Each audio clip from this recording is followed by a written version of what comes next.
Bonjour mes amis Sagittaires, j'espère que vous allez bien. On se retrouve pour votre taroscope de cette première quinzaine de juin. Sagittaire en signe solaire, Sagittaire à l'ascendant, Sagittaire en signe lunaire. On va tirer une carte du Lenormand pour regarder une problématique particulière, un arcane majeur du tarot de Marseille. Et on complétera avec deux lectures du tarot pour explorer la situation et puis donner des pistes de solutions, des pistes de réponses, des pistes de prise de conscience pour cette première quinzaine de juin pour les Sagittaires. Le Lenormand me parle de lune. On a peut-être besoin de faire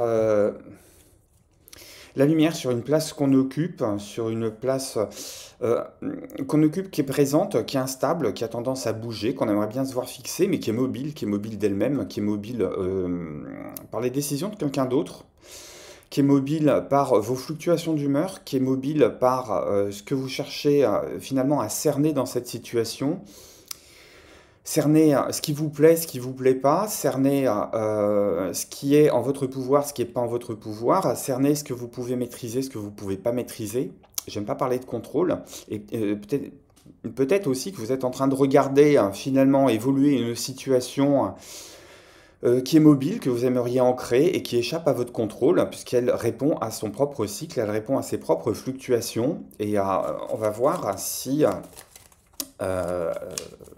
cette situation-là, finalement, sur cette première quinzaine de juin, soit vous en prenez conscience, soit vous arrivez à la cerner, à la circonscrire, à lui donner une épaisseur, à lui donner un nom avec précision, à réussir finalement à mettre de la lumière et des contours nets sur ce qui est flou, sur ce qui est caché dans l'ombre et sur ce qui, avec la carte de la lune, qui n'est jamais la même dans le ciel nocturne du jour au lendemain, à finalement réussir à appréhender la respiration, le fonctionnement autonome d'une situation qui vous obsède, mais qui vous échappe.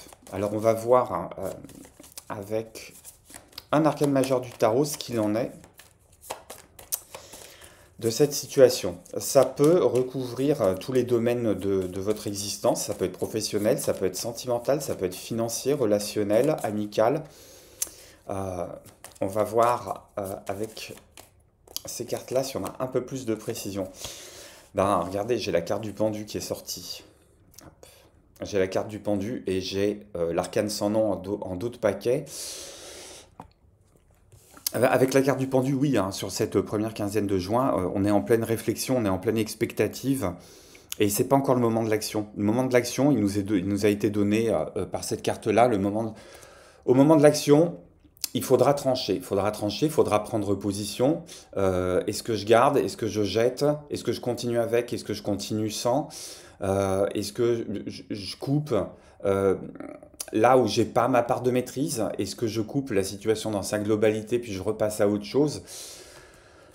Il faudra couper un moment. D'ici là, sur cette première quinzaine de juin, c'est plutôt le temps de la réflexion. Mais de toute façon, avec cette carte du pendu, alors pendu, lune, on est vraiment dans des énergies, on est dans des énergies qui sont réceptives, on est dans des énergies... on a besoin de manger, on a besoin de boire, on a besoin d'être nourri par rapport à cette situation, on a besoin d'aller chercher des informations, d'apporter de la clarté par rapport à une situation, mais pas en passant à l'action. Ou plutôt, l'action qui est engagée, c'est une action qui est intérieure, c'est une action qui est une action d'observation, une action de remise en cause de certaines vérités ou de certains postulats qu'on pensait clairs, qu'on pensait nettement définis, qu'on pensait définitifs. On regarde une situation avec un regard nouveau.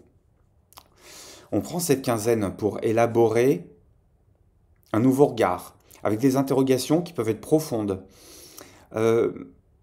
L'action, elle est dans la compréhension des choses, elle est dans la compréhension de cette situation, dans l'appréhension de cette situation, dans les rôles que vous avez pu jouer dans cette situation, mais aussi comment cette situation a pu déteindre sur vous, sur votre comportement, sur des automatismes, à voir aussi si cette situation vous fait agir ou vous a fait agir jusqu'à présent par automatisme, ou si vous réagissez clac-clac, presque en réflexe de Pavlov. Hein. On active la cloche, vous salivez. Donc il y a une question de se sortir, tôt ou tard on va se sortir justement de cette un peu de cet imbroglio, là où on aimerait retrouver un petit peu les mains libres, mais où ça se fera en cassant un équilibre qui n'est pas vraiment un équilibre, qui est plutôt des fluctuations sur lesquelles ben, on en a un petit peu marre de voir le bateau dériver à bâbord, à tribord, et on a envie d'amarrer quelque chose. Et peut-être que la solution ne consiste pas en amarrer le bateau, mais au contraire en coupant l'amarre qui vous retient au port, et puis en allant prendre l'eau hein, pour des aventures nouvelles. Est-ce que j'ai plus de renseignements sur cette situation? On va interroger un premier tarot. Et on verra après si on peut apporter une solution par rapport à ça. Je rappelle, ça peut toucher tout domaine de vie, sauf si on a une précision avec les cartes. Hop. Alors, de quoi est-ce qu'on me parle pour vous, mes amis Sagittaires? Hop. J'ai la carte de l'étoile. Alors, la carte de l'étoile, c'est la carte de l'espoir. C'est la carte de l'espoir. On aimerait que les choses changent. On aimerait que les choses changent, mais par une forme d'intervention cosmique, une forme d'intervention divine. Ce qui me fait penser aussi que parfois l'étoile, ça peut être pris aussi comme la carte de la soumission. On est à genoux, on est dévêtu, on est vulnérable. Alors on est authentique certes, mais on est vulnérable. Alors est-ce qu'on ne peut pas jouer de cette authenticité finalement pour essayer plus de faire parler sa voix, V-O-I-X, que pour suivre une voix, V-O-I-E, qui n'est pas forcément la vôtre? Ou qui ne colle pas nécessairement avec les attendus que vous aviez par rapport à cette situation. Ça peut être renégocier un contrat, ça peut être... penser à une porte de sortie, à une rupture conventionnelle avec peut-être plus de sous, plus de reconnaissance, faire travailler un réseau sur un nouveau projet professionnel, ça peut être renégocier un prix de maison, ça peut être renégocier un prêt à la banque, ça peut être négocier aussi au sein d'une relation, comment est-ce qu'on peut officialiser une relation qui peut être légère dans un premier temps, mais en fait... vous vous rendez compte que sous le flirt, hein, vous êtes plus attaché, mais que ça ne répond pas nécessairement à quelque chose qui a pu faire écho dans vos expériences passées. Ça peut être aussi se rendre à l'évidence qu'il y a une relation ou qu'il y a un mariage qui arrive à bout de course. Peut-être que les enfants sont mariés, que les enfants sont partis de la maison, et que vous vous retrouvez finalement à regarder le quotidien passé avec votre conjoint en vous rendant compte que vous n'avez plus rien à partager. Que finalement, sur tout le temps que vous avez mis en commun pour élever des enfants, les faire grandir, les faire partir de la maison et devenir grands-parents, ben, au bout du compte, le quotidien qui n'est plus rythmé par ce projet de parentalité, là, qui finalement a bien abouti, vous êtes en train de vous rendre compte que votre partenaire n'a plus grand-chose à voir avec vous. Vous êtes en train de vous rendre compte que les années ont passé, que finalement vous n'avez plus grand-chose à partager, ou alors qu'il faut le partager différemment. Donc il y a une question d'aller réinterroger là tout ça, en sortant de ce côté un peu, je vais attendre comment les choses se passent, sans changer d'opinion, sans changer ma façon de voir les choses, mais en faisant que finalement, voilà, je vais m'aider, le ciel m'aidera, je vais nous aider, le ciel nous aidera, et finalement rien ne vient. Rien ne vient parce que, à force d'être dans cette position d'attente pour que les choses reviennent à l'équilibre, vous avez lâché prise sur la part de maîtrise que vous aviez sur la situation et que vous pouviez engager sur cette situation.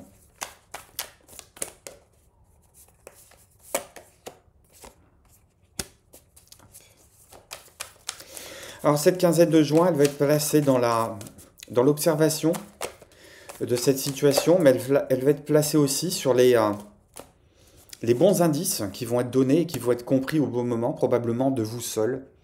Des signes distinctifs, des comportements un peu particuliers qui passeraient de manière anodine aux yeux de tout le monde, mais qui, chez vous, vont faire résonance.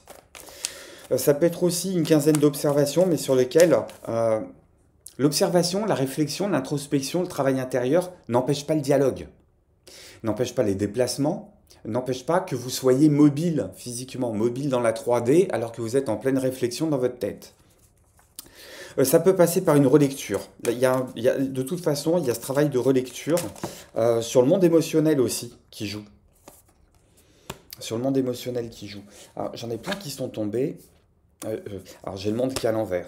On n'arrive pas à se sortir d'une situation, on n'arrive pas à se sortir d'une situation tant qu'on n'a pas repris le pouvoir par rapport à tout ce qui est caché, apporter de la clarté, ruer peut-être un petit peu dans les brancards, forcer certaines conversations pour réussir à mettre à jour finalement ce qui est caché. Le tirage là, situationnel, il se termine comme il a commencé avec la carte de la lune. On a besoin d'amener de la clarté dans une situation. Sur laquelle on ne vous tient pas des choses en secret, mais c'est peut-être vous qui n'avez pas nécessairement envie de vous tourner sur ces zones-là, ces facettes-là de la situation qui, enfin, qui vous interrogent ou qui vous mettent face à un mur, au pied du mur. Alors, qu'est-ce qu'on vous conseille sur cette première quinzaine? Hop. Ami Sagittaire. Hop. Alors, qu'est-ce qu'on vous conseille, hein, première quinzaine, justement, pour répondre à ça? Votre posture, hop, 2 de bâton. Il y a une option 1, il y a une option 2.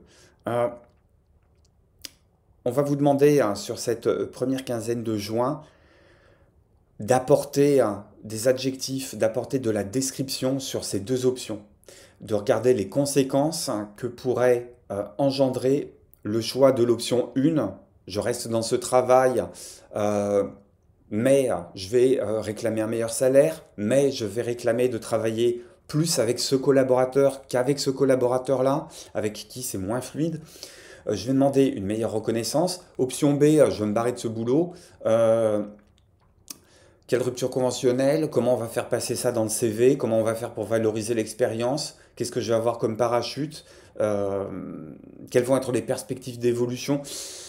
Voilà, il y a cette idée d'aller mesurer au-delà du point où vous allez prendre votre décision, les conséquences que tout ça, ça va engendrer. Au moins de faire ce travail-là, mais à mon avis, on est en lien avec ce qui se fait avec le pendu ici, ce qui se fait avec cette forme d'introspection. Hop. Au niveau de l'action,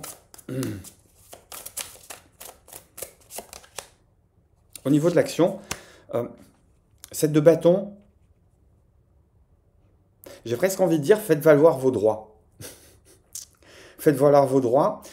Dans une relation affective, faites valoir votre droit à être aimé, faites valoir votre droit à recevoir la dose de tendresse, la dose d'amour, la dose de considération que vous n'avez pas, ou que vous ne voyez pas, ou qui n'est pas exprimé avec le bon langage. Côté professionnel, faites valoir vos droits, faites valoir votre reconnaissance, montez au créneau. Je pense que l'étoile aussi, avec cette histoire d'authenticité, c'est plus vous allez apporter d'informations sur les attendus que vous avez par rapport à une situation, plus la situation va se débloquer parce qu'en face, vous aurez transmis la bonne information, on sera sorti du flou avec la lune qui revient 2 fois.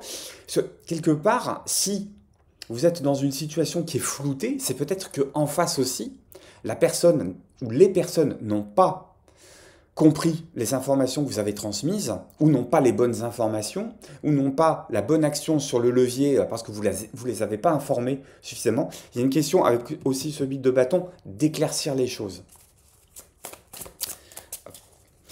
Alors, avec ce 2 de bâton, ce 7 de bâton, alors vous êtes dans des bâtons, Sagittaire, signe de feu, vous êtes dans vos énergies, vous êtes chez vous. Il y a vraiment une question à être soi-même, il y a une question à épouser des comportements qui finalement font écho, vibrent bien avec vous, vous mettent dans une forme de fluidité comportementale, affective, dans une forme de sérénité. Les choses vont bien. Il y a une question de remettre de l'huile dans les rouages. Hop. Alors, et qu'est-ce que ça inaugure pour la fin de la quinzaine? Ben, vous retrouvez votre pleine puissance, vous retrouvez votre plein rayonnement, vous retrouvez une forme de pleine autorité, mais qui n'est pas de l'autoritarisme. On n'est pas chez un empereur contrarié, on est chez un roi de denier. Une forme d'autorité naturelle, de générosité naturelle. On retrouve les coups des franches finalement. Je pense que le pendule aura fini de se dépendre. On est sur cette histoire d'aller couper quelque chose, d'aller couper les zones de flou. Hop. C'est pour un retour à l'équilibre, que ce soit un équilibre extérieur, que ce soit un équilibre relationnel. Il y a une question de maintenant continuer à avancer à 2. Alors, la deuxième personne, c'est soit la part de vous que vous avez oubliée, que vous avez laissé dans le flou, vous avez laissé mariner dans le flou, que vous avez laissé cultiver ce flou, mais ça peut être aussi continuer à deux avec une relation qui est beaucoup plus saine. Magnifique. Voilà ce que les cartes ont à me dire pour vous, mes amis Sagittaires, sur cette première quinzaine de juin. Merci de votre présence, du pouce, du commentaire que vous laissez. Merci de vous abonner si ça n'est déjà fait. Besoin de précision davantage, allez voir ce qui se passe du côté de votre signe lunaire, de votre signe ascendant. Et pour des questions plus personnelles, plus approfondies, passez par le mail. Je mets du temps à répondre en ce moment parce que je ne chôme pas. Mais c'est plutôt bon signe. Merci encore à celles et ceux qui me font confiance de ce côté-là. Je vous embrasse, prenez soin de vous, à très très bientôt, bye bye.